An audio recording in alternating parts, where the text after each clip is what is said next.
The scent of cedar and varnish lingered in the air like the memory of prayer. Inside the workshop, a shaft of morning light pierced through the dusty window panes and fell across a table cluttered with tools. Planes, chisels, rasps, brushes, each worn to the exact shape of the man who owned them. Joseph Whitman stood in silence before a block of mahogany that reached his waist, his palms resting against its cool grain. The block was tall, uncut, unformed, but in Joe's mind it already breathed. It was not a piece of wood. It was the beginning of something sacred. He dipped the edge of his chisel into the wood with a surgeon's precision, and a curl of reddish dust peeled away, falling softly onto the floor. The rhythm began. Tap, scrape, breathe, tap again. To anyone watching, it might have seemed like work. But to Joe, it was worship. Outside the workshop, Chicago's winter wind howled, rattling the windows. Inside, the world was a sanctuary of sound. The whisper of the blade, the murmuring creak of the wood, the heartbeat of creation itself. Every stroke of the chisel released what was hidden inside the timber. Joe believed wood had a soul. His job was not to impose upon it, but to uncover what it wished to become. He was 42 years old and at the height of his craft. Critics called him the sculptor who carves silence. His reputation had spread from local churches to cathedral commissions to exhibitions where his work was placed beneath golden lights and marveled at like relics. He had built altars, confessionals, pulpits, and furniture that seemed alive with reverence. Yet nothing compared to the work he was now finishing, the crucifix for St. Andrew's Cathedral. It had taken him almost 2 years. The Christ figure was 8 feet tall, carved from the same block of mahogany that now trembled under his hands. The body was lean, sinewed, rendered with such detail that even the ribs caught the light as if they breathed. His face was not of triumph, but of human sorrow, the mouth slightly parted as though whispering forgiveness through the weight of pain. When the archbishop had come to see it, he wept. "It's as if you have captured suffering and mercy at once," he had said, voice trembling. "This will outlive us all." For days after that, newspapers arrived. Photographers snapped pictures of Joe standing beside the crucifix, the flashbulbs burning white spots into his eyes. He smiled for them because he thought that was what he was supposed to do. But inside, he only wanted the room to be quiet again. Just him, the wood, and the smell of sawdust that felt more like home than any applause. Fame, he realized, was a bright light that cast long shadows. When the cathedral unveiled the crucifix, thousands came to see it. Reporters called it a bridge between heaven and earth. Collectors called it a masterpiece of divine craftsmanship. The city called him a genius. But that night, after the ceremony, Joe sat alone in his workshop, the applause still echoing faintly in his head.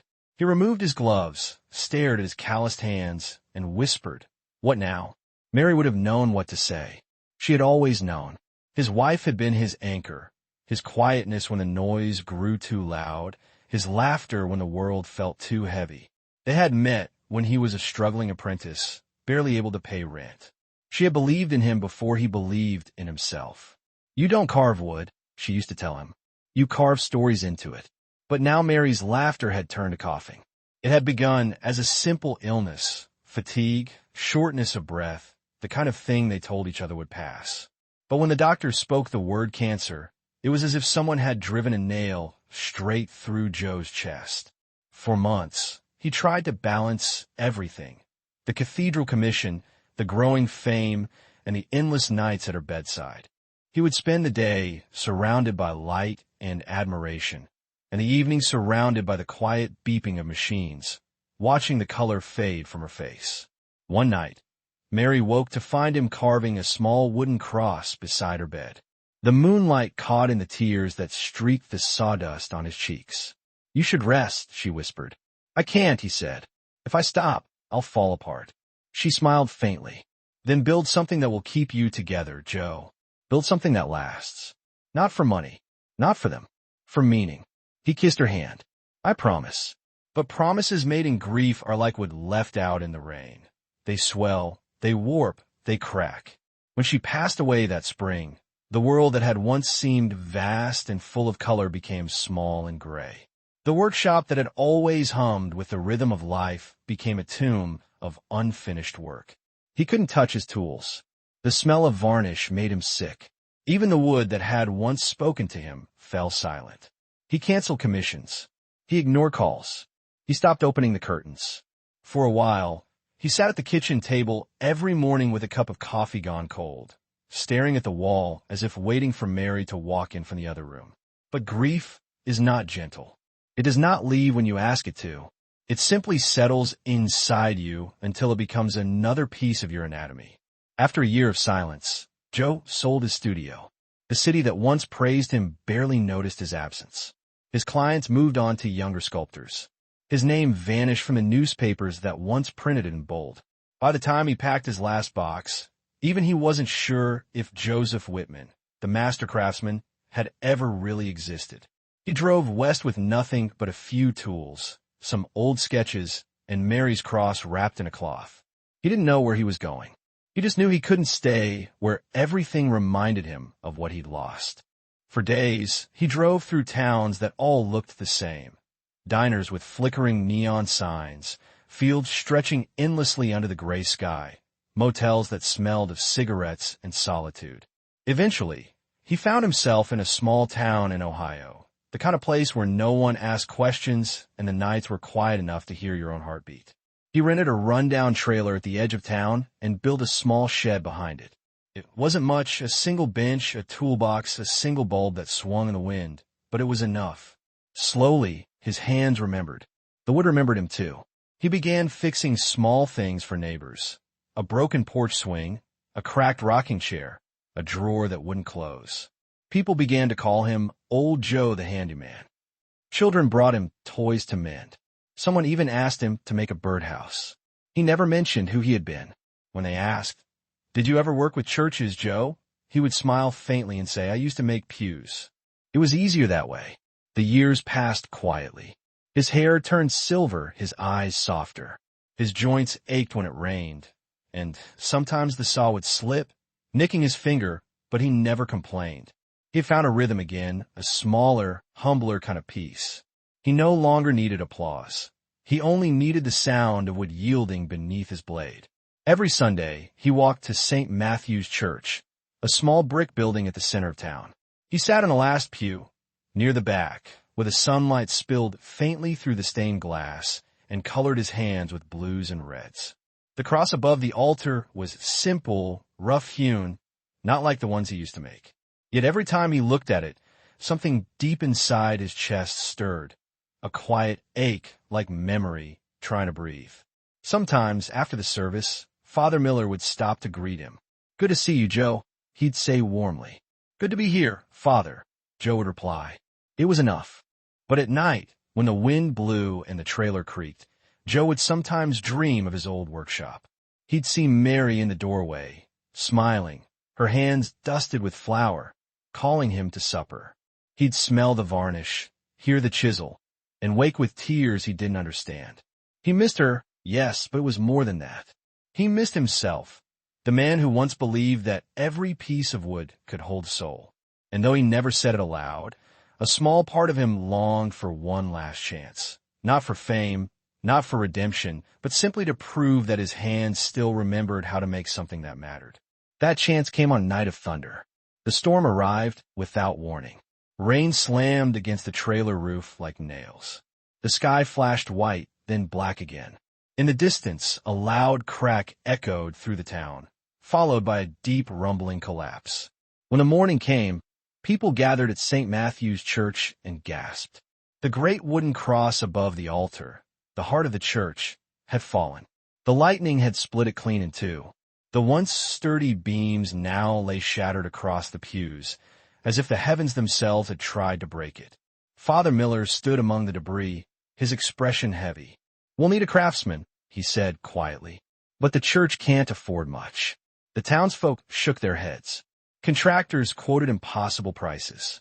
Some suggested replacing the wooden cross with a metal one, cheaper and longer lasting. Others said they should leave it broken until spring.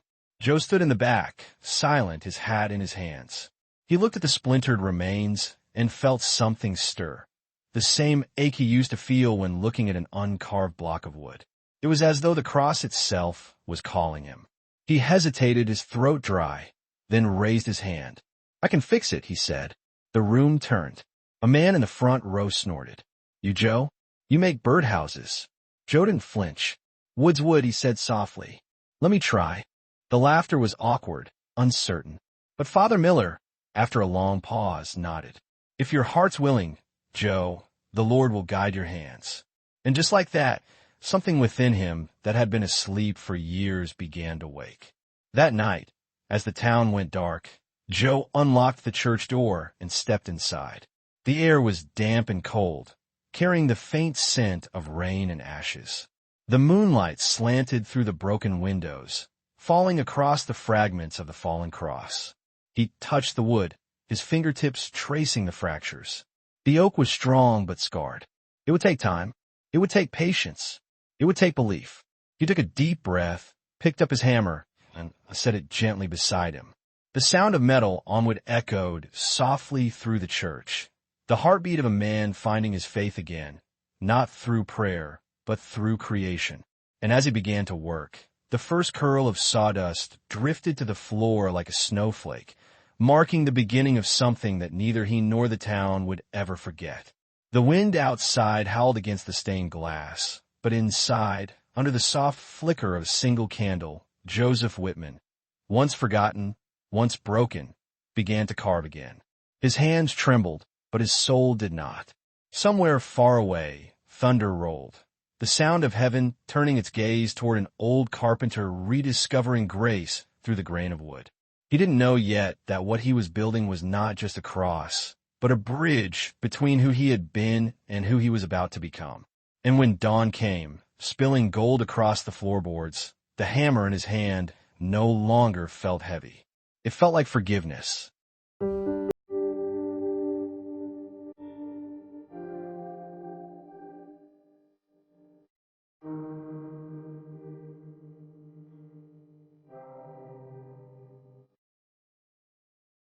The first blow of the hammer echoed through the church like the tolling of a bell, solemn and low, as if the walls themselves were breathing again after a long silence. Dust swirled in the pale light of dawn that filtered through the fractured stained glass. The air was cold enough to sting his lungs, but Joseph Whitman barely noticed. His fingers ached from the chill, but they also tingled with something he hadn't felt in years: purpose. The oak before him was heavy, old, and wounded. The storm had split it nearly to the core, leaving jagged edges like scars. Yet when he ran his hand along its grain, he could still feel its strength, its stubbornness, its will to endure. Wood, like people, didn't die easily. He remembered its roots. He began by separating the fragments, laying them out on the floor in careful rows. Some pieces were twisted, some burned by lightning, but each one seemed to hold a story. He could almost hear them whispering beneath his breath. He fetched the few tools he still owned. The same chisel he'd used on the St. Andrew's crucifix decades ago, the plane his father had left him, the mallet with the worn hickory handle. Each was scarred by time, as he was. He didn't bring plans or sketches. He didn't measure. He let instinct guide him, the same way he always had when the wood spoke first. His movements were slow but deliberate, each cut made not to control the material, but to set it free. By midday, Father Miller returned. The priest's breath formed soft clouds in the cold air as he stood by the doorway, watching the old man work. "You've been here since last night," the priest said gently. Joe nodded without looking up. "The wood's softer when it's cold, easier to listen to." Father Miller smiled faintly.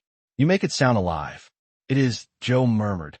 "Everything is if you listen long enough."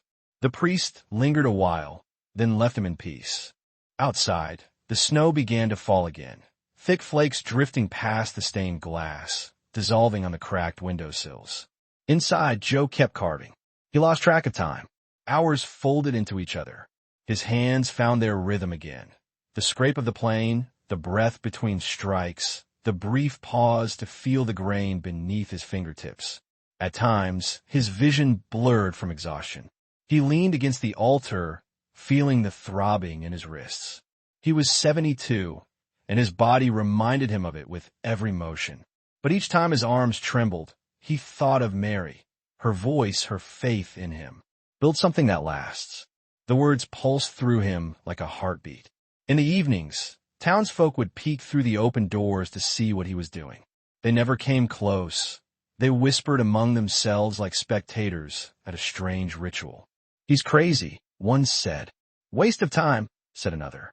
"Didn't he used to be some kind of artist? I heard he worked on a cathedral once, before he lost his mind." Joe heard them all, but their voices barely reached him. The hammer drowned them out. The wood didn't judge him. The wood only asked for honesty. Nights in the church were long. The old heating system had broken years ago, and the cold settled in his bones like an old acquaintance. Sometimes he would stop to warm his hands over a candle, his breath misting in front of him. He slept little, an hour or two on the pew between shifts of carving. Dreams came and went, strange and vivid. He dreamt of Mary, sitting beside him on the workshop floor, her fingers tracing the grain of the wood. "It's beautiful," she whispered, "but you're carving too hard. Let breathe." He would wake suddenly, heart pounding, whispering her name. Then he would rise and return to work, because stopping felt like dying. Days turned into weeks. Slowly, the pieces of the broken cross began to find each other again. He joined the larger beams with handmade pegs, refusing to use nails. "Too cruel," he muttered, "too loud." He filled the cracks not with filler, but with resin mixed with ash, a method he'd invented years ago to let the scars remain visible. He wanted them to speak, not hide. Father Miller visited often, bringing soup and bread. Sometimes they would talk. More often, they simply shared silence, the kind of silence that holds trust. One evening, as they sat together under the dim glow of the church's single working bulb, the priest asked quietly, "Why are you doing this, Joe?" "Truly?" Joe didn't answer right away. He stared at the unfinished beam before him. "Because I broke something," he said finally, "a long time ago. Maybe this'll fix it." Father Miller studied him for a moment. "You mean your past?" Joe shook his head. "No, my promise." The priest understood then that this was not a repair. It was a confession in wood. There were moments when Joe's hands betrayed him. The arthritis flared, twisting his fingers until he had to drop the chisel and press his palms against the cold floor, breathing through the pain. Once he cut too deep into the oak, ruining an entire section. He cursed under his breath, and for a long time he simply sat there, staring at the mistake. Then he picked up another piece and began again. "Perfection's a lie," he muttered. "The Lord didn't make straight trees." Still, each setback chipped at his spirit. He was haunted by the thought that perhaps the whispers were right, that he was only a shadow of who he'd been. But every time doubt crept in, he remembered the sound of the storm and how it had left the church broken. He could not let it end that way. He began carving late into the night, the flicker of his candle casting long shadows across the pews. Sometimes he thought he saw shapes moving in the dark, not ghosts, exactly, but memories made visible. Mary standing by the door, smiling softly, the figure of Christ from St. Andrew's looking down on him again. He wondered if heaven, too, was made of wood, if God was still carving creation with steady, unseen hands. By the second week, the town's curiosity turned into gossip. They couldn't understand why Father Miller allowed the old man to keep working alone. "Waste of effort," said one merchant. "We could have bought a new cross by now." But others began to soften. They saw the lights burning in the church at midnight, the silhouette of Joe moving slowly against the glow. Some began to bring him small offerings, a thermos of coffee, a blanket, a loaf of bread. None stayed long. The sight of him, hunched and working, stirred something uneasy and sacred in them, like watching someone pray. Children pressed their faces to the window, whispering, "He's making something magic." One night, a blizzard swept through the town. The power went out. The church was plunged into darkness. Joe sat on the floor, shivering, the candle nearly burned out. The snow outside howled like a choir of ghosts. He couldn't see the wood anymore, only feel it beneath his palms. He began to whisper to it, not words, exactly, but a rhythm, an old carpenter's hum that he used to murmur when Mary cooked in the next room. His breath fogged the air. His hands were numb. But something inside him refused to stop. He struck the chisel one last time that night, and the wood gave way with a sound like a sigh. When morning came, sunlight crept through the storm's aftermath and glinted off the surface of the cross. The shape was emerging, not perfect, not polished, but alive. He ran his fingertips along the curve of the beam, feeling the warmth of life returning through the oak. For the first time in years, he smiled. Days later, a boy named Sam entered the church after school, curious and unafraid. Joe didn't notice him at first. The child stood silently, watching the old man carve. "What are you making?" Sam finally asked. Joe paused, wiped his brow, and looked up. "A bridge." The boy frowned. "It looks like a cross." Joe smiled. "Same thing, if you build it right." The boy didn't understand, but he nodded solemnly and ran home to tell his parents that the man who makes birdhouses is building something for God. That night, Joe worked harder than ever. He had begun carving the figure of Christ, not grand and distant like the one he had made in his youth, but simple, almost human in its weariness. The shoulders slumped slightly, the eyes closed not in agony, but in peace. He carved the hands gently, palms open as if still offering forgiveness to a world that barely deserved it. When he finished the head, he set the chisel down and just looked. The candlelight flickered across the face, and for a brief moment he thought he saw Mary's features in it, her quiet patience, her strength. His throat tightened. "I'm almost there," he whispered. Weeks bled together. The church filled with the smell of wood shavings and oil. Outside, spring began to whisper through the snow. Small thawing drips from the eaves, the first cry of a bird in the gray morning. By now, the whispers in town had changed. People spoke of the cross with cautious reverence. They said the old carpenter was working a miracle. They said that every night, the church lights glowed like a star. And yet, Joe never thought of it as a miracle. To him, it was penance. Every stroke of the blade, every splinter in his hands, was a prayer for forgiveness, for the years he had wasted in silence, for the faith he had abandoned, for the art he had treated as a curse instead of a gift. Sometimes he wondered if God had given him this one last task to see if he still remembered how to love through his work. On the final night of winter, as the moon hung low and pale, Joe stepped back from the nearly finished cross. The wood gleamed softly under the lantern light. It was taller than he was, heavier than he could lift alone. But the shape, the soul, was right. He took a deep breath and reached for a small box he kept on the altar. Inside lay Mary's wooden cross, the one he had carved during her final days. He pressed it against the new one, just above where the heart would be, and fastened it there with a single wooden peg. "There," he whispered. "You're home." He sank to his knees, not out of exhaustion, but gratitude. His body trembled, his eyes stung. He didn't know if he was praying or simply breathing, but both felt the same. Outside, the wind quieted. Snowflakes drifted lazily past the windows, silent and slow, like blessings falling from the sky. When Father Miller entered at dawn, he found Joe asleep at the base of the cross, his head resting on his folded arms. The priest didn't wake him. He simply looked up at the work and felt his throat tighten. The figure was unfinished, the final details still rough, but it radiated something alive. The expression, the stance, the simplicity, it was as if faith itself had taken form again in the hands of an old man who refused to let it die. The priest knelt beside him and whispered, "Thank you." When Joe woke later that morning, the town was already talking about the cross. Word had spread. People wanted to see it. But he told Father Miller, "Not yet. It's not ready." He spent the next few days sanding it by hand, slowly, carefully, as though afraid of hurting it. Each motion was deliberate, each breath steady. When he was done, he lit a candle, placed it beneath the altar, and whispered to the empty church, "If this is the last thing I ever make, let it be enough." Then he sat in the pew, the morning sun spilling across the floorboards, and closed his eyes.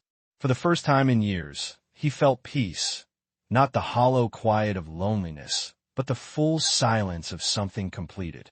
Outside, children played in the melting snow. their laughter drifting faintly through the open doors. Inside, Joseph Whitman sat alone, his heart lighter than it had been in decades. He did not yet know that the town, which once mocked him for fixing scraps, was about to see his work, and that what they saw would change more than just a church. It would change how they saw him, how they saw faith. But for now, he only sat, breathing, listening to the soft crackle of candlelight, the hum of peace returning to wood. He whispered into the quiet, as if speaking to someone unseen, "I built something that lasts, Mary. For meaning, not money." And in the stillness, he thought he heard her answer, carried on the light that touched the cross. "You always did, Joe. You just forgot."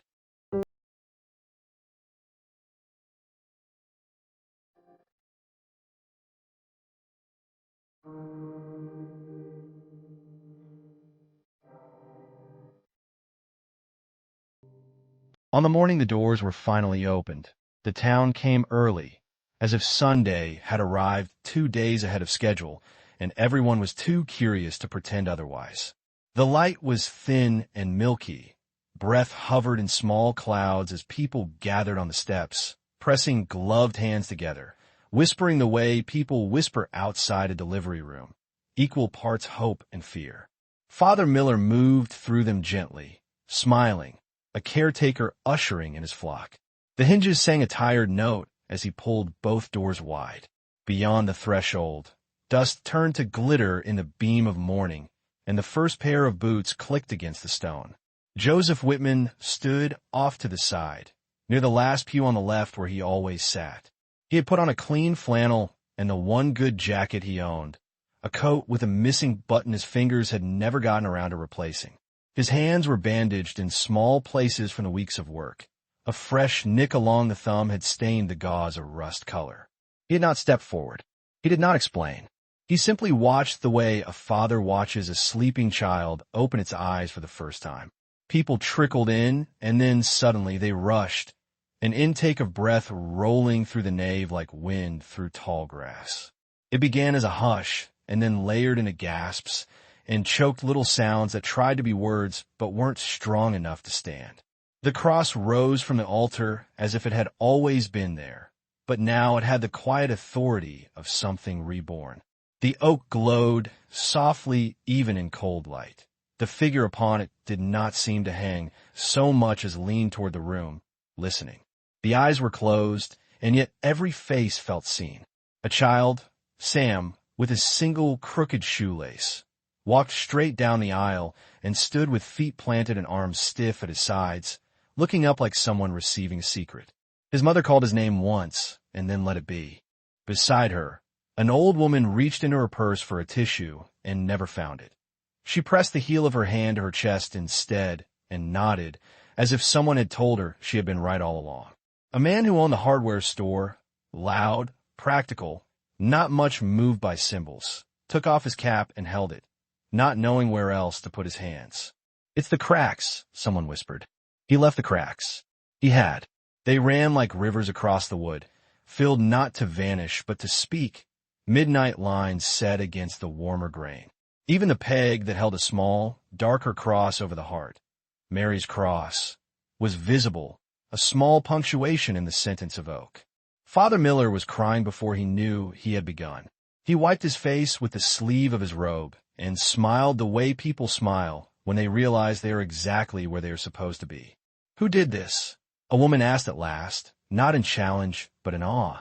The question spread through the church, and then eyes turned, first a few, then a cluster, then almost everyone, toward the quiet man by the last pew. Joe felt the heat gather behind his ears, a boy discovered with a slingshot he'd made, but never meant to point at anything living. He raised one hand a little, and then let it fall. The crowd parted without speaking, making an aisle to him that had nothing to do with the wood under their feet. "Joe," Father Miller said, his voice carrying without effort, "would you come up?" For a moment Joe didn't move. His knees had the stubborn weight of old barn doors. Then he stepped into the space between bodies and walked forward. The murmurs softened until there was only the hum of the furnace that didn't work and the small rustle of coats and the long, steady line of his breath. When he reached the front, he didn't turn to the people. He looked first at the cross and, as if by habit, checked a seam with the pad of his thumb. The wood felt warmer today. "Friends," Father Miller said, gentle as an evening benediction, "this is Joseph Whitman." There was a flutter, a name pulling at a memory, a stone skipping across a lake. Somewhere in the cluster stood a man who subscribed to a national arts magazine. Somewhere else, a woman who had once driven past St. Andrew's Cathedral on a trip and remembered standing in a nave that smelled like candle wax and lemon oil, staring at a crucifix that looked like grief turned into mercy. The name ran its fingers through those memories and settled there. A low sound rolled through the congregation as recognition found purchase. But even those who had never heard his name felt the fact of it root. The old handyman with the toolbox had made this. The hardware store owner, his name was Craig, who laughed too loudly at his own jokes and always carried an extra tape measure, was first to move. He came up the steps the way some men go to an altar, awkward, half smiling, and he stuck out his hand to the old man who had fixed his back fence in August without asking for a dime. "Guess I owe you an apology," he said, not trying to whisper. "Maybe a few." He squeezed Joe's hand once and stepped back, embarrassed by how wet his eyes had gotten. Others came. They did not say much.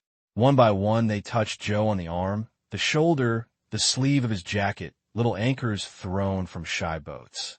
A girl on the cusp of teenagerhood whispered, "It's beautiful," the way a child confesses a secret crush.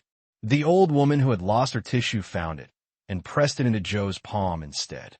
He folded it because he didn't know what else to do. The world blurred, then steadied. He hadn't meant to cry today. He had promised himself he would only look and then go home, heat a can of soup, and sit on the small step by his trailer and watch the snow melt. But promises were like varnish. Some days they held, and some days they didn't. "Will we bless it now?" A voice asked for the middle rows. It was Edgar, retired from the post office, who measured time by which neighbor's dog had gotten older. He stood straight-backed and respectful, as if before a flag. "We will," said Father Miller, and then they did. The blessing was simple.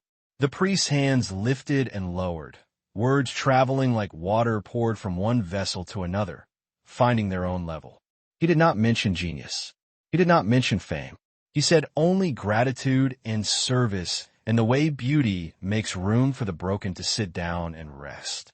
Afterward, people lingered in a way they hadn't for years, their coats unbuttoned, their faces soft, as if they had come indoors from a great distance and had finally warmed through. The choir, not scheduled to rehearse, gathered themselves anyway as if someone had called them by name. They sang a hymn no one had chosen, one their mouths knew by muscle memory, the kind you sing at births and funerals, and the odd, bright middle spaces. Their voices braided themselves through rafters the color of tea. A reporter did come, eventually, because this is America, and there's always a small newspaper watching with kind eyes for what might heal its pages. Her name was Haley. She wore a scarf that looked like it had its own stories. She didn't shove a microphone into Joe's face. She took off her gloves and put her notebook in her coat pocket and waited until the line of parishioners thinned and the echoes calmed. "Mr. Whitman," she said, "may I ask, why leave the cracks?" Joe glanced at the oak. "Because they're true," he answered. "Because if you erase how it was broken, you lie about how it was made new." She wrote nothing down. She knew she'd remember it. "And why do the hands look like that?" she asked, softer now, as if speaking to the wood might startle it. He followed her eyes to the open palms, the small attentions he had carved into the fingers, each bend a little mercy. "Because this is the only part of the story I know how to tell," he said. "That after there's still giving." Haley thanked him and went to stand at the very back, not to get the wide shot, but to see the whole thing at once, the way you stand on a hill to remember what a town feels like. She would write her piece later that night at her kitchen table, the kind of article that doesn't try to be larger than the place it lives. It would fold into mailboxes 2 mornings later, and strangers in towns that were not this one would circle sentences with a pen and send them to cousins with a note. "Wish you'd been there." In the corner, near the piano that had 4 good keys and 1 honest one, Sam tugged at Joe's sleeve. "Is it really a bridge?" he asked. "It is," Joe said. "See how you're already on the other side?" Sam looked up at the cross and then back at Joe, the arithmetic of it lining up in his face. "I think I get it," he said, and then ran to tell a friend he was right even if he wasn't sure how to explain why. As noon came near, people put their hats back on and agreed about lunches and naps. The church exhaled them slowly, as a good room does, reluctant to hurry. At the threshold, they turned once more to look. It is a habit with people and miracles. Then they went out into the bright, brittle day. When the last of the footsteps faded, quiet arrived with a dignity it had been denied for weeks. The candle flames did that tiny dance candles do when they realize they are being watched. Father Miller set a chair near the front and sat because when joy is old enough, it makes you a little tired. He and Joe said nothing for a long time. Some silences stand on their own legs. "You didn't sign it," the priest said at last, the smallest curl of a smile in the corner of his mouth. Joe shook his head. "It already knows who made it." "You know what I mean," Miller said gently. "Your name belongs to it, and it to your name." "It belongs to them," Joe answered, "and to the ones who will come after. If I did it right, nobody will think of me when they look. They'll think of what they needed to remember." The priest studied him. "Do you know that people knew your name today? Not just here, in other places." Older stories came back to them. Joe rubbed the ridge where the bandage ended and skin resumed. "Names are like weather," he said. "They pass through. The wood keeps." Miller laughed once, surprised by the clean line of it. "You're a poet when you want to be." "Only when I'm too tired to argue," Joe said, and leaned back, and for the first time allowed himself the luxury of looking as long as he wanted without counting the places he might have done better. He saw where he had cut a fraction too deep and where he had let restraint win, because restraint is more honest than polish. He saw Mary's cross, set like a secret in an old book, and the peg that held it, and the way the light from the third window on the left gathered there, as if drawn by a promise. "Stay and eat something," the priest said, rising. "There's stew in the rectory." Mrs. Callahan sent half a pot and a warning to bring the pot back. "I'll bring it back with interest," Joe said, and with gratitude. He stood, felt his knees protest, and then forgive him, and together they walked down the aisle that had been his workbench and his confessional and his road. At the door, Joe turned, not because he needed to, but because love requires its own timekeeping. "I'll be back after," he said. "There's wax to warm and a rail to check." "Tomorrow is soon enough," the priest told him. "After," Joe repeated, which was his way of saying he could not bear to let the day close its eyes without putting his hands once more on what they had made. The rectory kitchen was small and clean and smelled like onions and the kind of generosity that lives in casseroles and tucked notes. They ate in sleeves, bowls steaming, bread split by fingers that had also split oak, in the company of a calendar that still thought it was January. Miller told a story about a baptism gone half wrong and wholly right. Joe answered with a memory of a pulpit he'd once carved that had a knot in its side shaped like Tennessee. They laughed more softly than men their age think they are allowed to, and they did not pretend to be anything other than what they were, grateful. After, as promised, Joe returned to the church. The sun had shifted and the light thrown by the old stained glass landed a little lower now, a necklace of color at knee height. He heated a pan of wax until it was the right sort of honey and touch cloth to oak, small circles that made no sound. The world narrowed to the inch beneath his hand.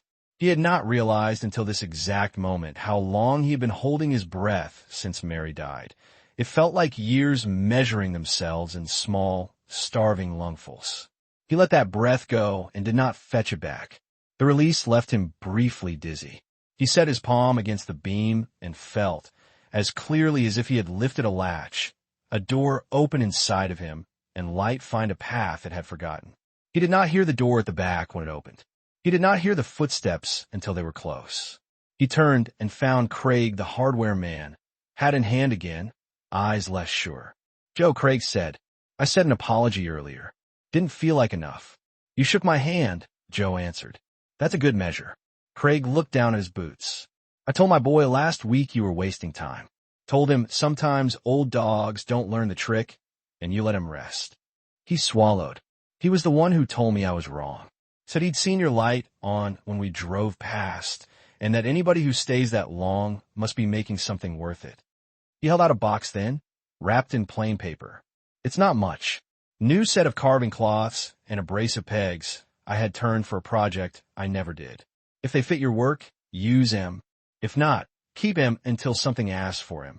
Joe took the box and hated how his fingers wanted to shake. Thank you, Craig, he said, for the cloths and the boy. Craig nodded once.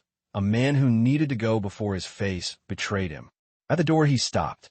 You left the cracks, he said, as if making sure he had read the lesson. That means we don't have to pretend about ours, right? It means they're how the light got in here today, Joe said. Craig put his hat back on and looked at the windows like a man learning where east is. Toward evening, the church became what it had been built to be, a keeper of twilight. The choir returned without planning to and sang again because some songs, once started, want to finish their circle. The sound curled into the beams and hung there like ribbons. Joe sat his old pew and felt not separate from the music, but included by it, the way a chair includes all who sit. When the last voice faded, Haley stepped up from the back. No notebook again, only that careful scarf. I won't take more of your time, she said. I only wanted to bring you this. She unfolded a small photograph she had taken earlier, a frame where the light through the red panel of glass landed exactly on the small cross over the heart. I thought you might like to have the moment with you. He held it like a bird you're trying to reassure. I thought I was just preparing a thing, he said. Turns out I was tending a wound. Those are the same tasks some days, she said, and left him to the pew and the photograph and the soundless conversation he was having with someone who was not there and entirely was. Night gathered. One by one, the candles bowed to it. Joe closed the doors, checked their latch, and walked the quiet blocks home beneath a sky so cold the stars seemed brittle. His trailer came into view like a humble sentence at the end of a long paragraph. Inside smelled like pine soap and the last coffee he had made before the storm. He set Haley's photograph on the small table beside Mary's old clippings. He did not open the box of clippings. He did not need to. The day had put new pages in him. He slept heavy and clean, like a man who has carried a beam a long way and finally set it down in the place it was meant to rest. Morning rose on the town, wearing last night's frost. Coffee steamed in kitchen windows. A plow scraped the far street. Somewhere a dog told a squirrel the old story. At St. Matthew's, the door opened again, but more quietly now. Individuals in pairs, not a crowd, entering with a courtesy they had borrowed from yesterday. Some came because their feet led them. Some because other parts did. Joe arrived later, not to adjust anything but to sit and see what the room did now that the room knew itself again. The cross did not glow. It did not change. It simply was, which is the largest miracle churches are asked to hold. A man at the back sang 2 lines of a hymn to himself and stopped, embarrassed. A woman smiled without showing her teeth. Sam counted the panes of glass in a window and wrote the number in his palm as if the hand were paper and the paper wanted to remember. Noon edged close. Father Miller touched Joe's shoulder and said there'd be a small service that night because it felt wrong to let so large a day have only breakfast and lunch. Would he say something? Only a few words. Only if he wanted. I'll try, Joe said, and felt the quiet panic that lives in men who talk with their hands and are suddenly asked to make their mouths do the same. He walked to the front, stood at the step where would met worn carpet, and looked at the people who had become less neighbors and more kin. He cleared his throat and touched his thumb to forefinger to stop the small tremor he knew only he could see. I left the cracks, he said, and that was enough of a start that his ribs loosened. Because the storm already told the truth, and because the truth has its own kind of shine if you let it. I used pegs instead of nails where I could, because I'm tired of adding pain where strength will do. I kept the hands open because that is the only position that feels like hope to me. And I put a small cross where the heart is because I promised someone long ago I'd build things that last for meaning, not money. I forgot the promise. I remembered it here. He could have said more. He could have told them about the cathedral with its gleaming pomp, about the years of art magazines and collectors' visits and nights at hospital windows that made fame taste like ash. He could have told them how he left the city because the city walked too quickly to keep pace with grief and how he sat in a small trailer teaching his hands to be simple again. He could have told them that when he touched the broken beam the night after the storm, he felt a door inside him swing on a hinge so old he thought it had rusted shut. He didn't tell them any of that. He said only, "Thank you for letting me try," and smiled like a shy farm boy, and the room answered the way a field answers rain. After they sang, and the candles made their slow gold offering to the dark, after the last handshake, and the last promise to bake this or bring that, and the last insistence that Mrs. Callahan should take her pot back because good pots deserve their own bed, the church thinned to the three who knew how to stay late. The priest emptying small bins, the boys stacking books with a care that suggested he believed paper could bruise, and the old carpenter, standing beneath the work he had finished and had no wish to own. "I think it will outlast me," Father Miller said softly, joining him. "It should outlast us both," Joe answered. A cross that goes down with its builders wasn't tall enough to begin with. They stood there until their eyes learned a new kind of dark.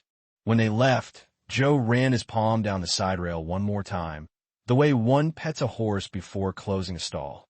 He felt not splinters, but the ghost of where splinters had once been, and he was grateful for both. Outside, the sky let go of a very fine snow, the kind you only see when you walk through it. He tilted his face into it, and let his mouth find the taste from childhood, metal and cloud, and the suggestion that the air was holding something in reserve.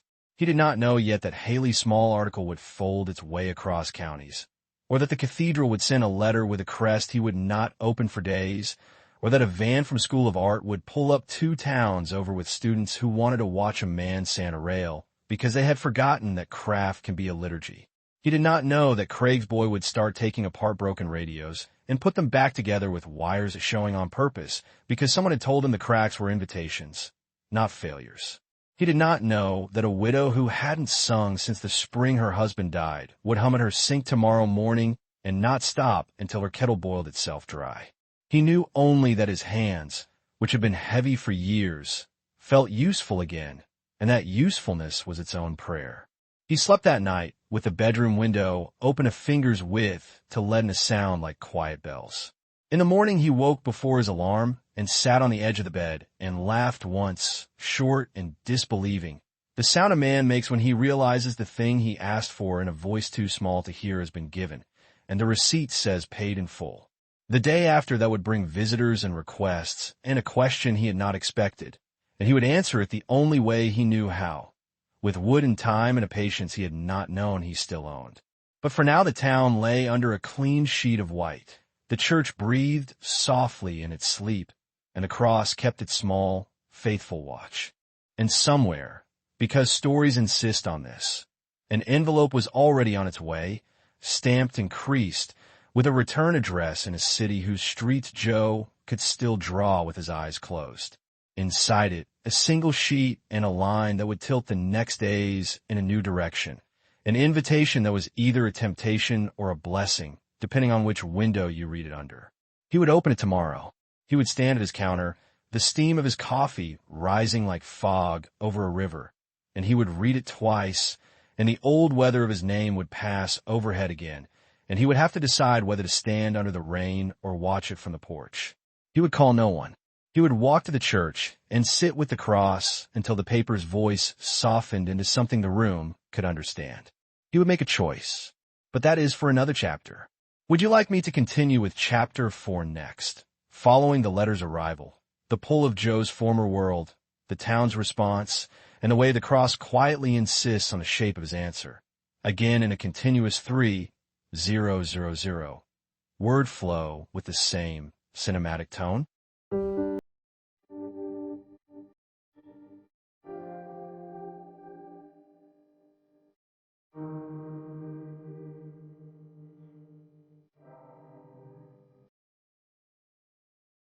Morning came quietly, soft and gray, with the kind of calm that follows great storms.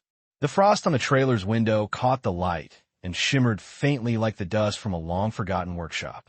Joseph Whitman sat at the small table with his cup of coffee cooling beside him, eyes fixed on the unopened envelope that lay in front of him. The paper was thick, official-looking, cream-colored with a raised seal, St. Andrew's Cathedral. Chicago. The name alone pressed on his chest like an old scar that had suddenly remembered how to ache. He didn't touch it at first. He let the clock tick, let the silence settle. Outside, the ground glowed faintly under a new layer of snow. Somewhere a dog barked. Somewhere a train passed, too far to see, close enough to feel in the floorboards. He wrapped his fingers around the mug and watched the steam drift away. He thought of all the letters he hadn't opened over the years, bills, offers, regrets, but this one carried the kind of weight you could recognize without reading. It was not just an invitation. It was a summons. He slid a knife along the edge, careful as if he were carving. The flap lifted with a whisper, and the paper inside slid free. He read the first line once, then again. Dear Mr. Whitman, we recently learned of your work at St. Matthew's. The cathedral would be honored to host an exhibition celebrating your life's craftsmanship, past and present. We would like to include the newly completed cross as a central piece, should you consent. It would mean much to the city and to all who remember. His hand trembled. The rest of the words blurred, swimming in the corner of his sight. Should you consent? It was a polite way of saying, come back. Come back to the noise, the cameras, the praise that once hollowed him out. Come back to the place where the world had last seen his name before it turned away. He set the letter down, folded it carefully, then unfolded it again. He felt a strange pull, not pride, but something deeper. Part of him wanted to refuse outright. The other part, quieter but stubborn, whispered that maybe the work had one more journey to make. He stared at the window where the frost began to melt into thin trails of water, sliding down like tears. He reached for the small photograph Haley had given him, the light landing perfectly on the little cross over the heart. He placed it next to the letter. Two versions of himself stared back, one who had fled from the world, and one who had somehow found grace in a forgotten town. He wondered if those two men could ever share the same room again. By noon, he was at St. Matthew's. The church doors creaked softly when he pushed them open, and the familiar warmth met him, the faint smell of wax and oak in time. The cross stood in its place, silent, steady, the candlelight trembling along its curves. Father Miller was already there, brushing snow from his coat. You look troubled, the priest said, or maybe thoughtful. It's hard to tell with you. Joe handed him the letter. Miller read it slowly, lips moving silently over the words. When he finished, he exhaled through his nose and handed it back. That's quite an honor. It's a trap dressed as an honor, Joe replied, a faint smile pulling at the corner of his mouth. They want the story, not the truth. They always did. The story and the truth aren't enemies, Miller said. Not if you tell them yourself. Joe walked closer to the cross, resting his hand lightly on the lower beam. They'd move it, he said softly. They'd polish it, light it from every angle, make it something it's not. It belongs here, in this church where the wood can breathe. You're not wrong, the priest admitted. But maybe people need to see it. Maybe it's not about the cathedral or the crowd. Maybe it's about the hands that forgot what they could do until they tried again. Maybe that's the part worth sharing. Joe's hand tightened on the beam. I built this for faith, Father, not applause. And faith doesn't live only in quiet places, Miller said. Sometimes it needs to stand in the noise and remind the noise to listen. They stood together in silence for a while, the candles flickering between them. Finally, Joe sighed and said, I'll think about it. He did think about it, for days. The letter stayed on his table, unopened and folded and opened again, the paper softening from his touch. The town began to hear rumors. Haley's article had already stirred attention. Now people whispered about visitors from the city. Some thought it was wonderful. Others feared the quiet would be taken from them. Craig came by one afternoon, snow melting on his jacket. If they take the cross, he said, you think they'll bring it back? Joe smiled faintly. Depends on what they think it's for. And what do you think it's for? Craig asked. Joe turned to the window. Forgiveness. Not for them, for me. When the cathedral sent a second letter, kind but firm, he finally wrote back. His handwriting had grown slower, shakier, but still deliberate. If the cross leaves this church, it must return. It was not built for galleries. It was built for those who come with questions too heavy to carry home. He sent the letter and waited. Winter thinned into early spring. The days grew longer, and the snow receded from the roads like a tide going home. The world began to move again. 2 weeks later, a truck arrived, white, clean, with the cathedral's emblem on its side. 2 men in suits stepped out, their breath quick clouds in the cold air. They were polite, professional, respectful. They spoke softly, as if in a library. They asked Joe to supervise the move. He agreed, though his stomach twisted with unease. Together, they unmounted the cross. As it lifted from the altar, the air seemed to change, emptier, lighter in a way that didn't feel right. The sound of its shifting echoed like a sigh. The church looked strange without it, like a face missing its expression. Joe stood beside the empty space, his hands hanging loosely at his sides. Father Miller rested a hand on his shoulder. "It'll come back," he said, "and when it does, maybe it'll bring something with it." The drive to Chicago was long. Joe rode in silence, staring through the window at fields still half frozen. He hadn't been to the city in years, but as they drew closer, memories rose. The skyline he used to love, the streets that once knew his footsteps. It all looked the same, and that sameness hurt more than change ever could. The cathedral stood exactly as he remembered. Tall, golden, proud, the kind of beauty that demands to be looked at. Inside, the air smelled of incense and old marble. The workers carried the cross carefully down the aisle, placing it near the altar. The head curator, a woman named Evelyn, met him with a warm handshake. She spoke of reverence, legacy, craftsmanship. She thanked him for agreeing to share the piece. Joe nodded politely, but said little. His eyes never left the cross. That night, he stayed in a small hotel near the cathedral. He couldn't sleep. Every sound, the elevator, the hum of the heater, the distant traffic, reminded him that he didn't belong here anymore. He thought of St. Matthew's, of the simple church with its uneven pews and flickering candles. He thought of Father Miller's slow laughter, of Sam's shy questions, of the way the light had touched the cross that first morning. He realized then that the piece had been more than a creation. It had been a conversation between him and the silence that had once haunted him. And now that conversation had been moved to a stage. The next day, the exhibition opened to a crowd. Critics, journalists, clergy, all gathered beneath the vaulted ceilings. Cameras clicked. Flashbulbs burst like artificial lightning. Joe stood at the back, hidden in the shadows, his hands in his pockets.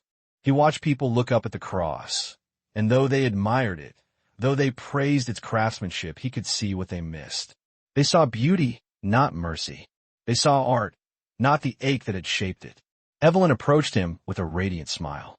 "It's magnificent, Mr. Whitman. You must be proud." He hesitated. "Pride's a slippery thing," he said softly. "It doesn't hold nails very well." She laughed, thinking he'd made a joke, and turned to greet another guest. Joe slipped away, walking the perimeter of the nave. He traced the old walls with his eyes, remembering the last time he had stood here, the day the first crucifix had been unveiled, the masterpiece that had made his name. Now another stood in its place, humbler but truer. He wondered which one the heavens favored. As the crowd thinned, a young woman approached, a student, maybe 20, with paint-stained fingers. "Mr. Whitman," she said shyly, "I'm studying sculpture. They told us about your earlier works, the St. Andrew's piece, the cathedral furniture. I wanted to ask, what changed? Your new work feels different. Softer." He looked at her hands, saw the same hunger he once had. "Softer isn't always weaker," he said. "Sometimes the hardest thing a hand can do is learn to be gentle again." She nodded, her eyes bright. "I think I understand." "Then you'll be fine," he said. "Just remember," Wood remembers kindness. He left before the event ended. No one noticed him slip out. He walked through the city until night fell, past the bridges and the storefronts, past the windows where people laughed over dinner, past the lights that had once meant home. By the time he reached the bus station, he felt lighter, as if something had been set down. He didn't look back. When the cross returned to St. Matthew's a week later, the town gathered again, not for a grand ceremony, but for a homecoming. Joe stood near the back, just as before. The air smelled of rain, and the candles flickered like they recognized an old friend. When the cross was raised once more, something in him settled. It looked right again, not grand, not polished, but true. Father Miller stood beside him, smiling. "It came back," he said. Joe nodded. "So did I." The priest looked at him carefully. "Will you rest now?" Joe smiled faintly. "Rest? Maybe later. There's still wood left in the world." That night, he stayed in the church long after everyone had gone. He sat in the pew, looking up at the cross, tracing the shadows it cast. He thought of Mary's voice, "Build things that last for meaning, not money." He whispered it aloud, the words blending with the echo of the empty nave. And in that moment, surrounded by silence, he knew he had done just that. When he stepped outside, dawn was breaking again. The snow had melted from the steps, and the air carried the scent of wet earth and promise. He walked home slowly, each step steady, each breath deep. The world no longer felt heavy on his shoulders. It felt alive, humming quietly, waiting for the next thing his hands might build. Inside the trailer, the letter from the cathedral still lay on the table. He folded it one last time, slipped it into a small box with Mary's ring, and closed the lid. Some things didn't need to be read twice. As he stood by the window, the first rays of sunlight spilled across the horizon. He smiled, not the kind of smile that seeks to be seen, but the kind that comes when you finally understand that forgiveness is not given. It's made plank by plank with steady hands. He turned from the window, humming softly, and reached for a new block of wood.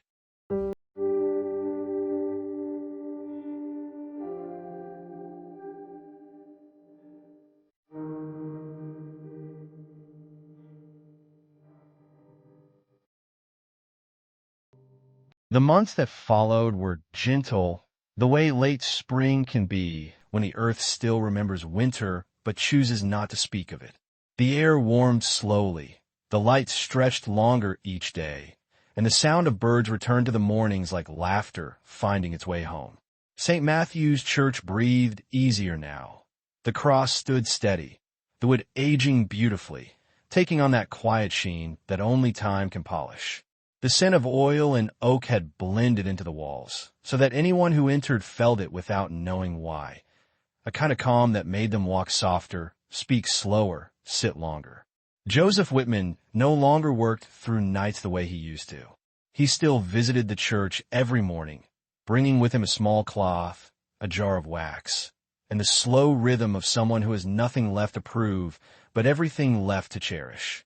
Sometimes he came early enough that the sunrise painted the cross in gold before anyone else arrived. He liked that moment, the silence before the world woke, when the church seemed to belong only to him and God and the memory of Mary. He would sit there and whisper her name under his breath, as if the morning light might carry it to wherever she was. Father Miller often joined him with 2 cups of coffee, one black, one with too much sugar. "You know," he said one morning, "people come here now from other towns just to see it. The cross, I mean." Joe smiled. "Let them. It's good for the pews to feel company." "You're a hard man to praise," Miller chuckled. "You ever think about that?" "I've been praised enough for one lifetime," Joe said softly. "Didn't do me much good the first time." The priest nodded, knowing better than to argue. "Still, you did something remarkable, Joe. You gave people back their wonder." Joe looked up at the cross, the light glinting along its edges. "I didn't give it back," he said. "It was never gone. People just forgot where to look." As the days rolled forward, small things began to change. The arthritis in his hands grew worse. Some mornings, he had to warm them over the stove before he could hold a cup steady. But even on his bad days, he found work to do, carving little gifts for the children in town, fixing old furniture, sanding a splintered banister at the church steps. Each act, no matter how small, felt like an offering. The town, in turn, began to offer things back. Mrs. Callahan brought him jars of preserves. Craig showed up once a week to shovel snow or mow grass, depending on the season. Sam, now a little taller, came every afternoon after school to learn how to carve. Just the simple things, Joe would say, guiding the boy's hand over the wood. "Don't force it. The blade's not your enemy if you listen to the grain. What happens if I make a mistake?" Sam asked one day. Joe smiled. Then you learn where the beauty really lives. They worked together in the shed behind Joe's trailer, the air always smelling of sawdust and pine. Sam had a way of filling the silence with questions about tools, about wood, about life. Joe answered when he could and let the boy's imagination fill the rest. Sometimes he caught himself smiling at the sound of the kid humming while he worked, a tune that reminded him of something Mary used to hum in their kitchen long ago. The sound made his chest ache, but in a soft, bearable way. Word of Joe's story continued to ripple beyond the town. Letters began arriving, from art schools, from pastors, from people who'd read about the old carpenter who built faith back into wood. He never answered most of them, but he kept every one. He didn't need to travel to know his story had gone far. It was enough to know that somewhere a stranger might be sitting a little longer in silence, remembering that beauty could come from broken things. One summer morning, a van pulled up to the church. On the side were painted the words Midwest Art Institute. A group of students spilled out, carrying sketchbooks, cameras, and wide-eyed curiosity. Father Miller greeted them warmly and sent them inside. Joe was already there, polishing the lower beam of the cross. A young woman approached timidly. "Mr. Whitman," she said, "we're from the Institute. We came to study your work." "My work?" Joe said, almost laughing. "That thing's done. You can't study what's finished." "Maybe not," she said, smiling, "but we can learn from the hands that did it." He looked at her earnestness, her ink-stained fingers, and something softened in him. "Then don't look at the wood," he said. "Look at what it asked me to forgive." They stayed all day, drawing, asking questions, photographing the details, the cracks, the joints, the small cross embedded near the heart. Joe spoke little, but when he did, they listened as though each word was part of the lesson. He told them how the hardest thing about carving wasn't shaping the wood, but knowing when to stop. "You have to leave room for the silence," he said. "That's where the spirit lives." When they left, one of the students handed him a small wooden plaque engraved with the word for the man who taught us to listen. He didn't know what to say. He just nodded, holding it close like something fragile. Later that night, he placed it on the windowsill beside Mary's photograph. As autumn crept in, the trees around the church turned amber and gold. The air grew cooler, sharper. Joe's body moved slower now.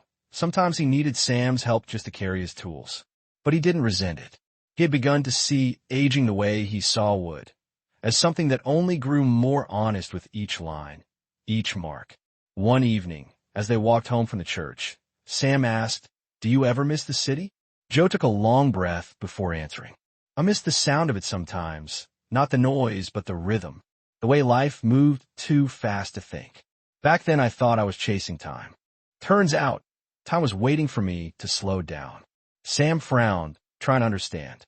"So you like it better here?" "I like it truer," Joe said. "There's a difference. That winter, the snow came late but heavy. The nights grew long, and the cold settled deep into Joe's bones." Father Miller insisted he rest, but Joe still made his way to the church each morning, wrapped in his old coat, his breath forming clouds in the air. "The wood gets lonely if you leave it too long," he'd joke. But the truth was, he needed the church more than it needed him. It had become the rhythm of his days. Walk, polish, pray, remember. One night, the wind howled outside his trailer like an old story retelling itself. Joe sat by the window, hands wrapped around a mug of tea. On the table before him lay a half-finished toy boat, a gift for Sam's birthday. The small hull gleamed faintly in the lamplight. He'd been carving it slowly, carefully, as if afraid of running out of time. The knife slipped once, cutting into his thumb, and he laughed softly to himself. "Still clumsy, old man." He wrapped the cut with a rag and leaned back in his chair, closing his eyes. He thought of all the things his hands had built. Altars, sculptures, furniture, memories, and all the things they had destroyed. He thought of the years lost to grief, and how creation had become his way of speaking again when words had failed him. He thought of Mary, of how she would have loved this town, this little church, this quiet second act of his life. And then he thought of the cross, not as his masterpiece, but as his confession. The clock ticked. The wind pressed against the window. The room smelled faintly of cedar and candle wax. He fell asleep in the chair, the ragged toy boat still in his lap. In the morning, Father Miller found the door unlocked. He knocked once, then twice before stepping inside. The fire had gone out, the air was cold. Joe sat where he always sat, his head bowed slightly, his hands folded loosely over the boat. The priest touched his shoulder gently and whispered his name, but Joe did not stir. His face was peaceful, almost smiling, as if he had just finished a long day's work and was finally resting. The news spread quietly, carried by word of mouth and soft voices. The town gathered at St. Matthew's that evening, the candles glowing brighter than ever. The cross loomed above them, warm and steady, as Father Miller spoke of the man who had taught them that every scar could hold light if you let it. Sam sat in the front pew, holding the small wooden boat. He kept tracing its edges, as though he could still feel the old man's fingerprints there. After the service, no one wanted to leave. The church felt alive with something too vast to name. Haley was there too, her camera in her hands, but she couldn't bring herself to take a picture. Some things, she whispered to herself, don't belong on film. She placed the camera down and lit one more candle. Later that night, after everyone had gone, Father Miller stayed behind. He stood before the cross, the flickering light throwing shadows across the walls. He's home now, he said softly, though no one was there to hear. And maybe he's still building. The wind outside eased into a hush. The church creaked gently, like a wooden ship settling into calm water. The light from the candles caught the small, embedded cross over the heart, Mary's cross, and for a brief moment it glowed as if alive. In the weeks that followed, the church received letters from all over, from Chicago, from Boston, from small towns Joe had never visited. People sent stories of how his work had moved them, how they had found faith or courage or peace in the sight of that wooden cross. Father Miller kept them all in a wooden box Joe had built years before. He called it the Archive of Grace. Sam continued to carve. Under Joe's old lamp in the shed, he shaped small crosses from leftover pieces of oak. Each one he gave away, to neighbors, to travelers, to anyone who needed a reminder that broken things could still carry light. And every time he carved, he heard Joe's voice in his head. Listen to the grain. It'll tell you what it needs. The seasons turned again. The church aged as all things do, but the cross never lost its glow. Some said the sunlight always seemed to find it, even on the darkest days. Others swore they could still smell cedar when they knelt to pray. And when people asked about the man who made it, the story was told in quiet tones, not as legend, but as truth. Joseph Whitman, the carpenter who was once forgotten, had built something that outlasted him. Not just a cross of wood, but a bridge of mercy between silence and song, between sorrow and grace, between what is lost and what endures.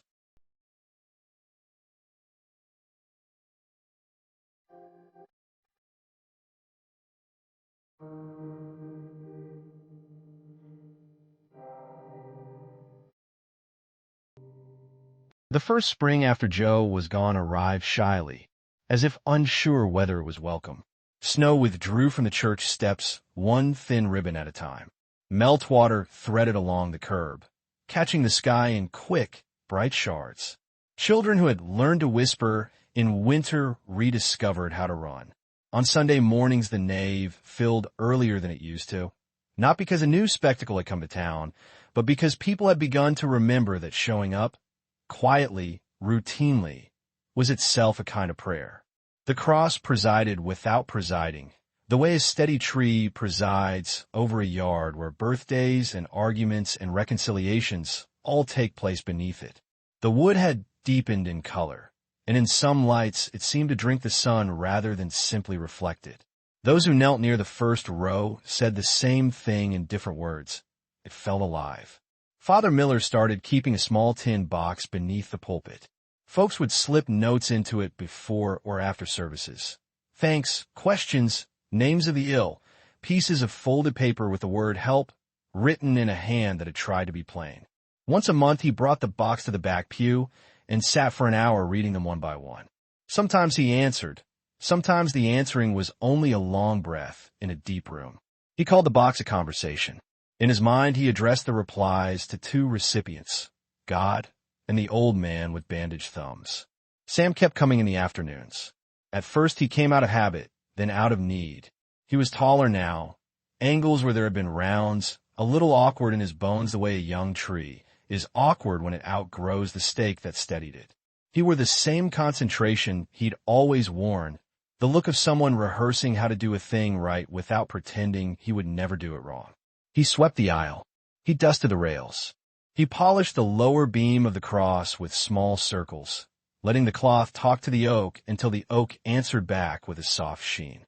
He still worked in Joe's shed, though it was a shed now in the way a field becomes yours when you learn where its stones are. He repaired the leaky roof, oiled the hinges, scrubbed the windows until they remembered they were supposed to be clear. The lamp over the bench stayed, and so did the small plaque the art students had given, for the man who taught us to listen. Sam never moved it. Sometimes he read it out loud, then smiled and shook his head because it fit the wrong man and exactly the right lesson. He carved every day, not grand things, crosses for pockets, toys with wheels that rolled true, a music stand for the choir that didn't wobble when the altos turned pages. He learned to hear the slightest difference in grain, to stop before beauty turned into effort, to let a line end where it wanted to end and not where pride insisted. People paid him when they could and traded when they couldn't. He ended up with more jars of preserves than any boy should rightly own. He gave away as much as he kept. On certain evenings, he set 3 small crosses on the church's back table with a paper sign in his peeling block letters. Take one if you need something to hold. They were always gone by morning. Letters kept arriving at St. Matthew's. The Archive of Grace, Joe's box by another name, outgrew itself. Father Miller bought an old oak file from the thrift store and sanded its sides where someone had scraped it with a careless chair. He and Sam spent a Saturday afternoon sorting envelopes into folders marked in the priest's careful hand. Chicago. Out of state. Thank you. Questions. Stories. The stories folder filled fastest. A woman from Kansas wrote about a son who had stopped speaking after his father died. We came to your church, she wrote, and he did not say anything there either. But when we left, he put his hand on the dashboard and tapped the rhythm of the hymn you sang, and I knew something in him had moved. A retired teacher from Detroit wrote that he kept a clipping of Haley's article in his Bible and reread the paragraphs about leaving the cracks whenever he wanted to shout at the television. A man who worked nights on the interstate crew wrote that he parked on his lunch break behind the church and slept better in its shadow than he did at home. One morning, Haley herself appeared in the doorway during the quiet hour when the stained glass makes private shapes on the floor. She carried a camera, but left the lens cap on. I brought something, she said to Father Miller, and then, seeing Sam at the rail, added, for both of you. Out of a flat envelope, she slid a print larger than the small one she had once given Joe. It was the same image, the light caught like a blessing on the little cross over the heart. But in this version, she had printed the wide edge of the nave, and in the far left of the frame, the faint blur of an old man's shoulder. I thought he'd like to be in one picture without having to stand for it, she said. They framed it in simple maple and hung it in the narthex where sunlight and dust could find it easily. People looked up before they looked in. Half of them smiled first, and the other half went quiet in a way you recognize as gratitude if you've learned the dialect. The cathedral wrote now and again, always polite, always hoping for a loan of the cross during Lent or Advent or some anniversary. The answer was always the same, more a tone than a sentence. This one lives here. Once Evelyn, the curator, drove down herself. She bought a slice of pie at the diner and left a note with the check. I understand. I only wanted to see it where it breathes. She came to the evening service and sang harmony under her breath on the last verse. On her way out, she pressed her palm to the wood and nodded to no one visible. Her driver would later say she cried in the car, but in the quiet way that doesn't ask for tissues, and that she looked younger when she finished. Time did the ordinary work it always does. It put gray in temples and lines where laughter lives, and a few new photographs on refrigerators held by crooked magnets. Babies were carried in, and elders were carried out, and more Sundays were ordinary than were remarkable, which is another way of saying the place was healthy. Sam graduated a little taller than his father and a lot more sure with his hands. He took a part-time job at Craig's Hardware, where he became the sort of clerk who knew which bolt you meant when you said the other kind, and who would ask what you were building before he rang up the lumber, so he could talk you out of a mistake and into a better afternoon. Word spread quietly that he fixed rocking chairs like a song fixes a drive home. One Tuesday in June, a summer storm walked in on high legs and leaned hard against the church. The wind made its old mischief on the west windows. Rain slapped the doors like a drunk who'd forgotten he had no key. Sam stood inside by the cross and set his palm over Mary's little peg. Not to hold anything fast. Oak knows its job, but to tell the wood that someone was with it. The storm passed in the indecently fast way of summer tantrums. When it was done, the church smelled like the inside of a barrel and the kind of happiness you have to be quiet about. A single pane had cracked, a thin hairline that traveled like a map through the red field of glass. And Father Miller, peering close, said, "We'll leave it. The morning will find it and make it a story." They did, and it did. On clear days, a line of sunlight found the crack and drew a thin, wandering river across the floor that children tried to balance on after the benediction, arms out, faces serious. In August, a bus arrived on a Thursday with a youth choir from 3 towns over. The director had called ahead to ask whether they might sing a psalm in the space. Nothing formal, just because the bus was hot and the kids were hungry for an echo that didn't sound like a gym. They filed in a little shy and a lot loud the way buses file into anything. When they began, no robes, no organ, just that first timid note turning bold at the edge of breath. The church changed shape. Sound does that to rooms when it remembers them. Halfway through, a girl in the second row began to cry without losing the note.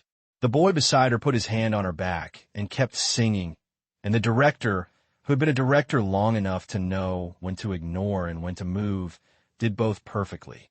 Afterward, they ate sandwiches in the yard and left behind 3 gum wrappers, a smell of shampoo, and the feeling that something had been put back where it belonged. Sam started teaching a Saturday class in the shed. It wasn't a class so much as a gathering with tools. For kids came the first week, then 7, then 9, then enough that he moved the benches outside when weather allowed. The rules were simple and lived more in his posture than his words. Share the good chisels.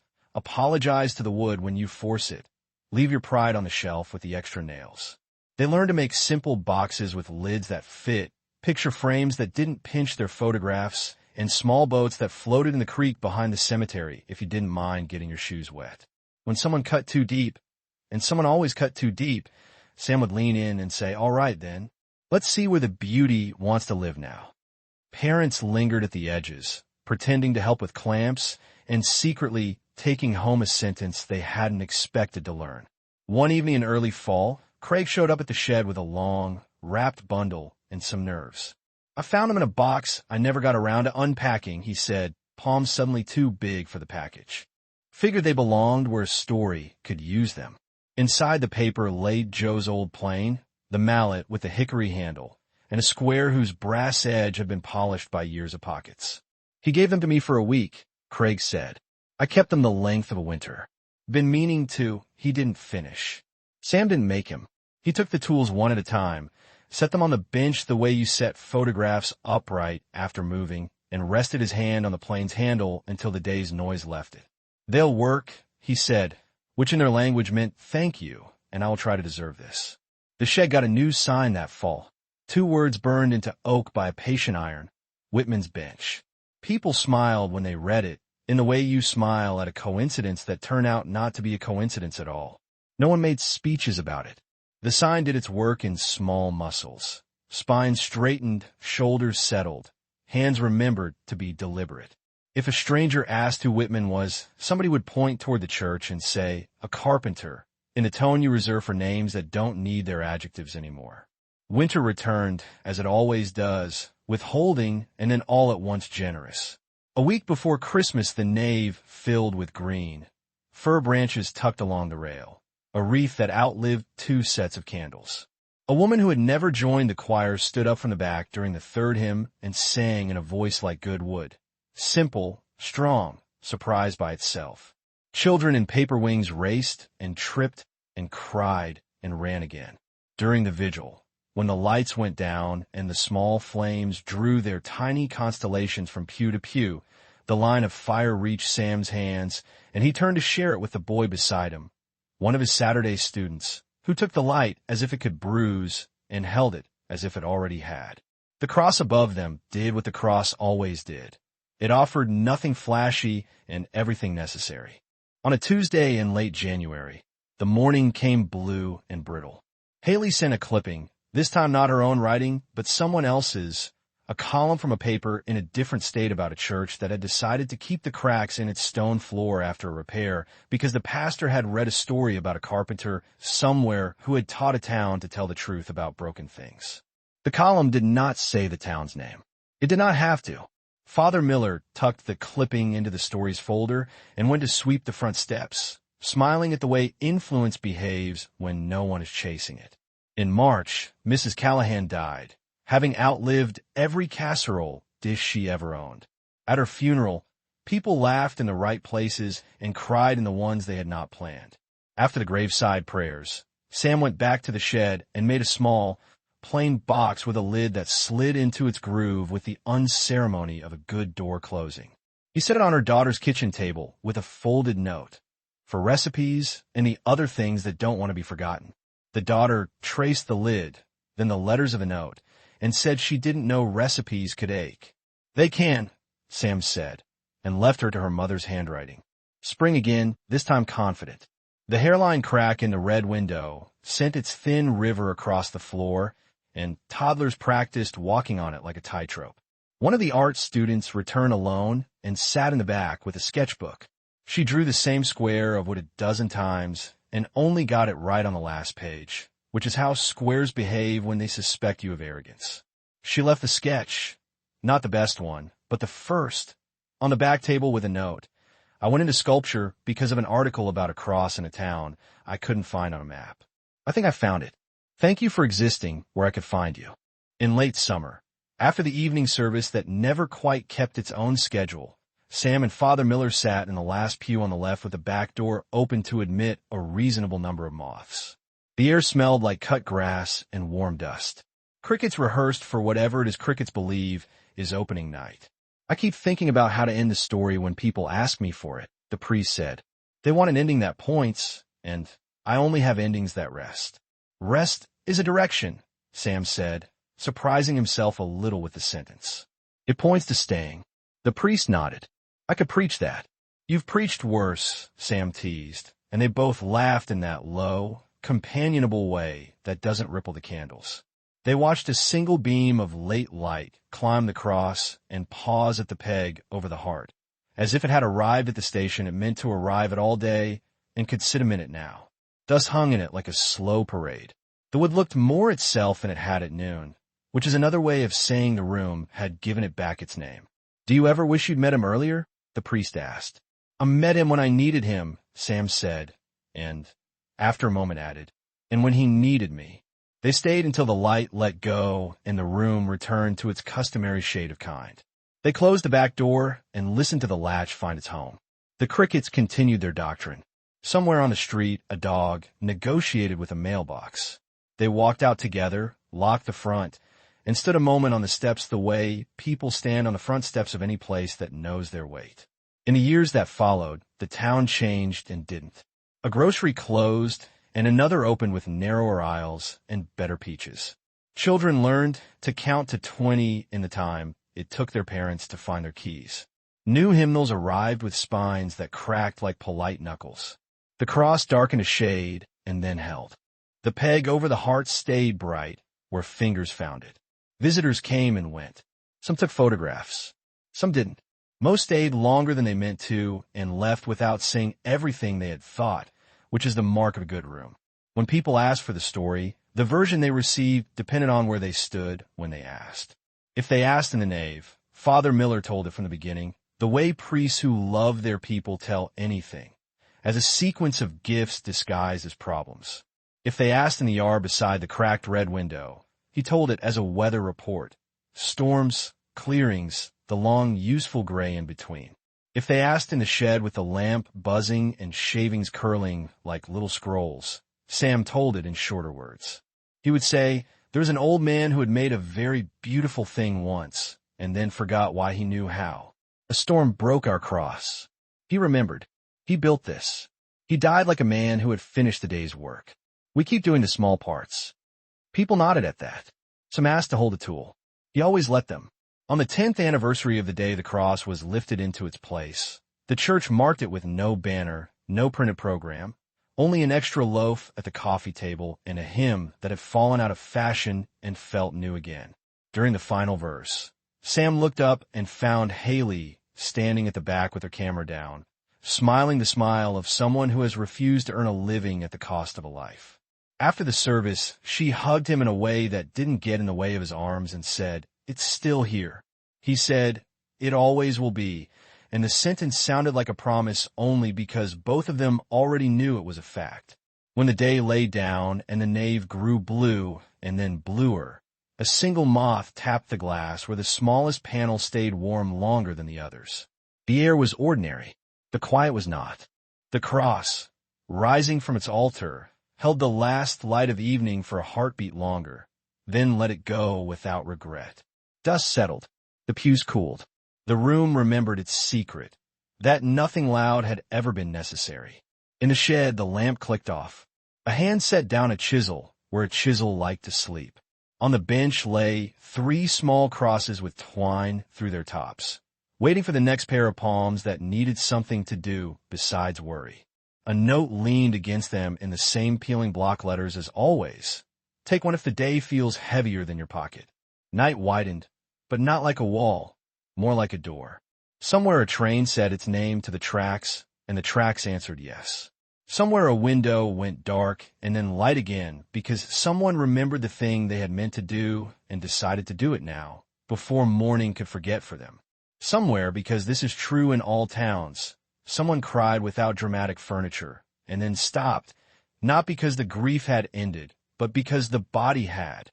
The church received those things the way a shoreline receives whatever the water gives, not keeping it all, not refusing anything either. A room can learn generosity if you let it. And when the first pail of next morning found the red pane's careful crack and drew its thin river across the floor, a child climbed onto it as if it were a balance beam. He stretched his arms and made his concentrating face and put one small sneaker in front of the other. He wobbled and corrected and kept moving. As he passed beneath the cross, he looked up for half a second, not in piety, not in understanding, just because the shape above him had weight, and then he stepped down at the chancel, proud of having made it without falling. His mother clapped once, softly. His father ruffled his hair. The priest, sweeping somewhere out of the frame, smiled into his broom. Sam, setting a cloth back in its jar, watched the boy's feet and thought, without words, that this was the point. By noon the light would be elsewhere. By evening the moth would return to its favorite square. By night the lamp would buzz and click, and someone would plane an edge until it stopped arguing with the lid it was meant to meet. Days would keep making their small, exact blessings and their small, exact demands. The cross would go on being itself. The town would go on being itself, slightly better at it, because it had once watched a man remember who he was. If you stood in the doorway, then, not to take a picture, not to make a vow, only to let your eyes get used to the change between outside and in, you might hear nothing at all. And if you stayed, you might hear something else, the nearly audible sound of wood breathing, of a room holding its breath and releasing it, of a story learning how to end without closing. You might put your hand on the beam and feel, through oak and air and time, the steady echo of hands that knew exactly how hard to press. And you would leave lighter, which is to say you would leave more able to carry whatever waited on the other side of the door, knowing there was a bench in a small shed and a sign that said this is where the listening happens, and a church where cracks were kept on purpose, so that light would never have to argue for its place. That is how it ends here. Not with trumpets, but with doors that open easily, with tools returned to their hooks, with a floor worn smooth by faithful feet, with a cross that gives back every ray it is given and asks for nothing in return. A gentle ending, which is another way of saying a beginning you can trust.